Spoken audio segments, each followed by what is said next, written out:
Nah, pernah kejadian kayak gini, ikan koi lompat keluar kolam. Apa penyebabnya? Gimana cara ngatasinnya? Yuk kita bahas.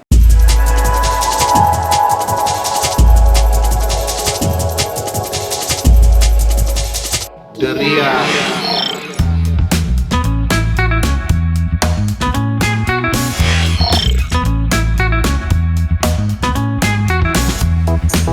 Halo, selamat datang kembali di Durian di Koi 89. Hari ini kita bakal berbagi tips soal pengalaman-pengalaman buruk penghobi ikan koi.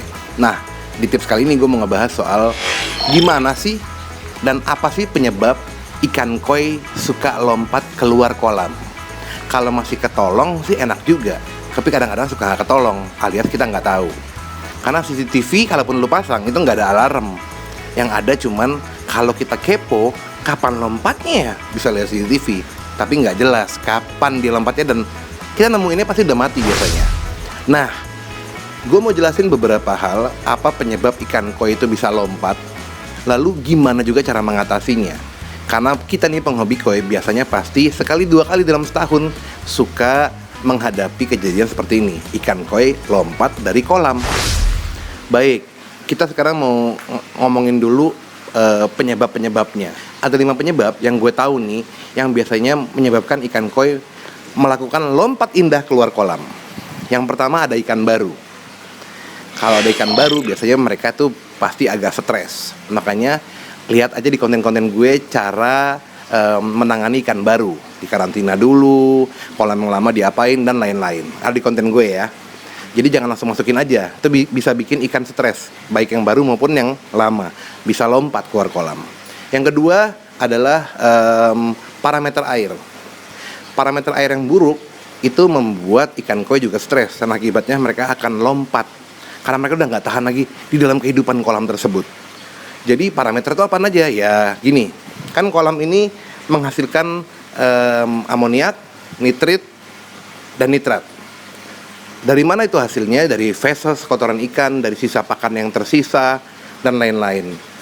Nah, itu yang harus kita jaga. Jadi filter lo harus bagus, aerator lo harus kenceng, dan perawatan air kolam lo, water changing, backwash juga harus oke. Yang ketiga adalah pH swing. Perubahan pH naik ataupun menjadi rendah secara drastis membuat juga ikan koi menjadi tidak nyaman, membuat mereka akan lompat keluar kolam. Yang keempat adalah air kotor. Air kotor bedanya apa nih dengan parameter yang tidak baik? Kalau air kotor mungkin kadang-kadang parameter airnya baik, amoniak, nitratnya udah oke nih, udah aman ya, di nitrat udah aman. Tapi masalahnya adalah ketika lo kasih pakan, sisa pakan tuh serbuk-serbuknya tidak langsung cepat terfiltrasi di kolam lo.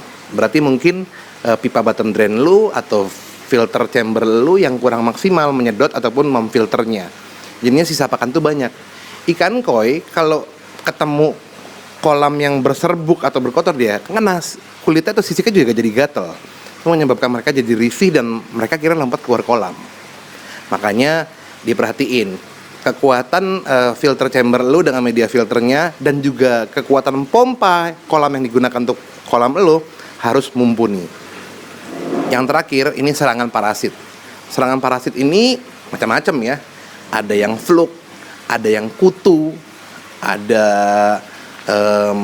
lain-lain lah pokoknya.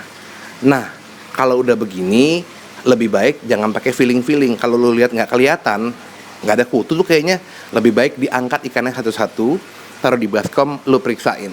Kalau mau lebih tenang, gunakan aja obat anestesia dari Koi Keko, namanya anestesia koi.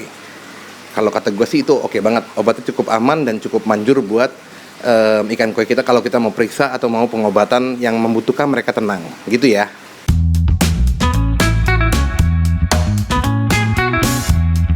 Nah, sekarang ini adalah pertolongan pertama pada ikan koi yang lompat.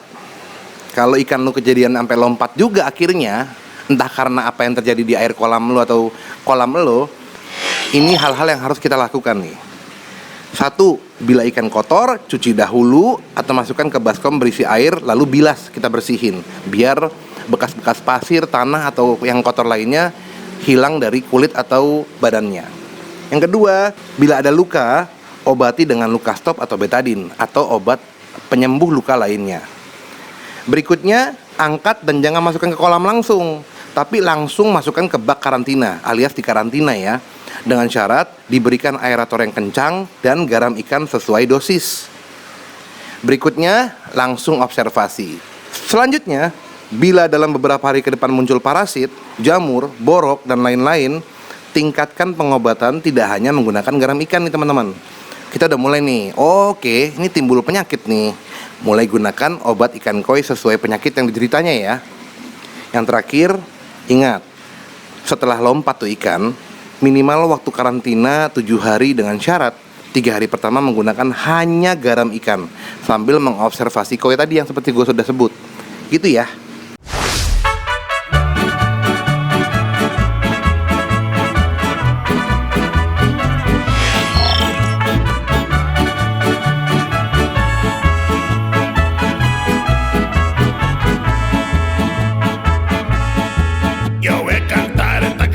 Yo voy a cantar esta canción para mi gente, con una pasión tan fuerte. Ay, ay, ay, ay, ahora sigo cantando y sigo gozando, yo sigo cantando y sigo gozando.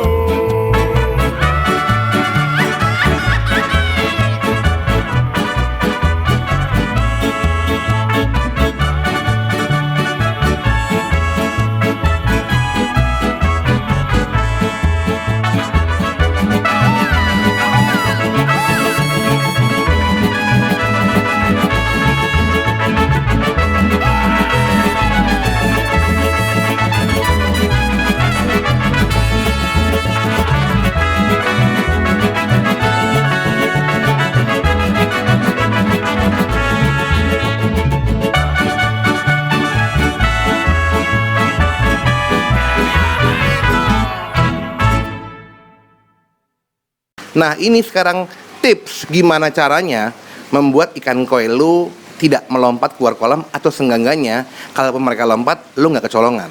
Tips yang pertama adalah kalau ada ikan masuk ke kolam yang baru, kalau ada ikan baru masuk ke kolam, baik udah di karantina ataupun belum, biasanya ikan yang baru maupun ikan yang lama di kolam pasti stres.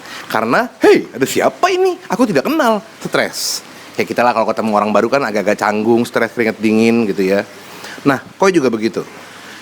Jadi kalau lu udah tahu ada ikan baru nih masuk nih, ikan lama gue dan ikan baru gue bisa stres. Jadi fungsinya adalah yang harus kita kerjakan, lu tutupin kolam lu pakai jaring.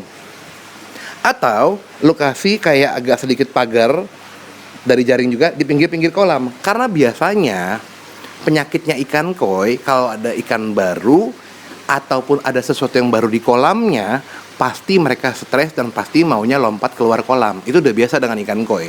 Jadi nggak berarti harus sakit. Stres pun bisa membuat mereka keluar kolam, bukan keluar kehidupan. Tips yang kedua, buat lu yang punya kolam atau lagi mau bikin kolam koi, biasain dan wajib disiplin membangun kolam koi itu. Dibuat pinggir atau bibir kolamnya itu minimal 10 cm ke atas tidak ada airnya.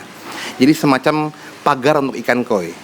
Jadi jangan buat kolam dengan bibir kolamnya itu rata dengan air atau hampir rata dengan air. Itu membuat koi jadi pengen lompat. Kayaknya tuh dataran rendah asik juga tuh daratan tuh. Tapi kalau tinggi kan koi juga, gue mau lompat ngeri kesundul gue, ngeri nabrak gue. Jadi dibuat pinggirannya itu 10 cm yang paling bagus minimal, lebih dalam lebih bagus lagi. Jadi ada sedikit pagar untuk mereka. Kalau lu mau bikin kolam koi yang rata dengan air seperti ini nih contohnya. Ini kolam gue yang lama. Ini salah. Nah, kolam yang ini nih atau seperti ini itu cenderung bisa membuat ikan koi keluar dengan sering, bisa lompat. Karena bawaannya pengen lompat aja dia tuh. Keluar rumah mau ke mall nih, daratannya gampang tuh kayaknya naiknya. Gitu. Ya udah, itu aja tipsnya hari ini. Semoga bermanfaat. Kalau emang lu suka dengan tips hari ini, dengan konten gue ini di Drians, mohon bantuan di subscribe ya. Karena bantuan teman-teman subscribe itu bisa membuat gue semangat membuat konten-konten lainnya lagi soal dunia ikan koi dan dunia motoran dan dunia lain-lain. Dan tentunya akan mengembangkan channel ini karena lo semangat, gue pasti lebih semangat. Kalau yang mau nanya soal ikan koi, bisa follow Instagram gue dan DM gue aja, pasti gue balas. Oke? Salam kenal semuanya Indonesia, stay safe, jauh-jauh dari corona, jangan berkerumun, pakai masker. Ingat corona masih ada dan masih tinggi di negara kita, khususnya di Sumatera dan Lampung tempat gue tinggal. Kita saling jaga dan saling mendoakan ya, dan saling berusaha. Salam Nishikigoy, cheers baby. Assalamualaikum, bye-bye. Ho. Teman-teman jangan lupa like and share ya, biar kami bisa umroh sekeluarga. Terima kasih.